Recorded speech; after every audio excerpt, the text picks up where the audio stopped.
Bonjour, on se retrouve aujourd'hui pour parler du très célèbre Panzerfaust. Avant de commencer, un grand merci au musée Guerépé situé dans les Ardennes qui me permet de filmer ce Panzerfaust, donc n'hésitez pas à le visiter si vous êtes dans la région. Un grand merci également aux tipeurs qui me permettent de poursuivre mon travail, donc n'hésitez pas à les rejoindre si vous le pouvez bien sûr. Alors, tout d'abord, ce Panzerfaust n'est pas un lance-roquette, mais un lance-grenade sans recul, car il n'y a pas de moteur et la combustion de la charge propulsive s'effectue avant que le projectile ne quitte le canon. Pendant la Deuxième Guerre mondiale, l'Allemagne se rend compte que ses armes anti-chars sont perfectibles, notamment contre les chars russes comme le T-34. Les fusils anti-chars sont lourds et leurs performances ne garantissent pas l'immobilisation des blindés. Et les canons anti-chars, eux, sont également très lourds et ils ne peuvent pas être déployés rapidement ou en masse. Il faut donc une nouvelle arme légère, avec une portée suffisante pour ne pas trop mettre en danger le soldat, et il faut qu'elle puisse pénétrer les blindages des différents chars. L'objectif est d'avoir une arme qui soit peu coûteuse, facilement utilisable par un seul soldat, et qui va lui permettre de tirer sur des blindés à une portée maximale de 200 mètres. Et pour perforer le blindage, on va utiliser ce qu'on appelle une charge à tête creuse, qui a bien des avantages par rapport à un projectile classique, dont la capacité à pénétrer va dépendre de sa vélocité. Le principe de la charge creuse s'appuie sur ce que l'on appelle l'effet Monroe, du nom du scientifique qui l'a théorisé. Pour grandement vulgariser, l'ogive est composée d'un cône en métal et d'un explosif. Et lors de l'explosion, le cône va s'inverser par sa pointe, créant un jet de métal très condensé et extrêmement chaud qui va pouvoir perforer le blindage. En plus de la perforation, une gerbe de métal et de gaz brûlant va pénétrer l'intérieur du blindé avec des résultats pouvant être assez dévastateurs, que ce soit pour l'équipage, et cela pouvait également mettre le feu aux munitions stockées dans le véhicule. Les équipes du docteur Heinrich Langweiler de l'entreprise Hugo Schneider va appliquer ce concept à un premier lance-grenade sans recul, le Faustpatron. L'arme est intéressante, mais elle dispose de nombreux défauts car sa portée est faible. Sa portée maximale était de 70 mètres, mais sa véritable portée pratique était bien moindre, de l'ordre d'une vingtaine de mètres.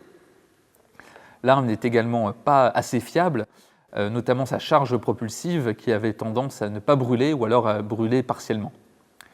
Et elle est également pas très ergonomique car l'arme est beaucoup trop courte.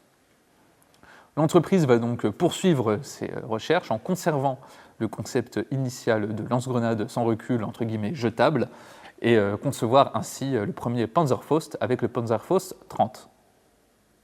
D'autres versions seront développées pendant la guerre pour augmenter la portée et la pénétration des Panzerfaust. Au sein des Panzerfaust 30, on a le Panzerfaust 30 Klein, avec une ogive d'une taille plus petite, et une variante grosse qui va utiliser une ogive plus importante. Et à partir du milieu de l'année 1943, on va développer le PZF 60, qui conserve la taille du tube du PZF 30 grosse, mais qui, grâce à une charge propulsive plus importante, va augmenter la portée et la précision de l'arme. En 1944, on va avoir le PZF 100, puis fin 1944, toujours la version 150, avec une ogive plus aérodynamique et un tube réutilisable. Mais cette arme sera très peu produite. D'ailleurs, l'entreprise qui fabriquait le PZF 150, c'était l'entreprise Metal Warenfabrik, sera occupée par l'armée rouge en mai 1945, et l'Union soviétique va utiliser les recherches sur les PZF 150 et sur le projet du PZF 250 pour développer ses propres armes anti-chars. Et en tout, c'est plus de 8 millions de Panzerfaust, toutes variantes confondues, qui vont être fabriquées entre 1943 et 1945. Et les entreprises qui produisaient ces armes faisaient souvent appel à des prisonniers pour les processus de fabrication basiques. Et maintenant qu'on a vu un peu l'histoire de la famille des Panzerfaust, on va pouvoir regarder celui-ci d'un peu plus près. Comme on peut le voir, c'est une arme qui est très simple dans sa construction. Le Panzerfaust est une arme peu coûteuse à fabriquer et contrairement au Panzerschreck, un seul soldat peut l'opérer. D'ailleurs, son faible coût et sa simplicité vont permettre d'équiper de nombreux soldats pas forcément bien formés, comme les Volkssturm, à la fin de la guerre. Sur cette version-ci, le Panzerfaust va peser 6,8 kg et on va avoir un projectile capable d'être utilisé jusqu'à 60 mètres.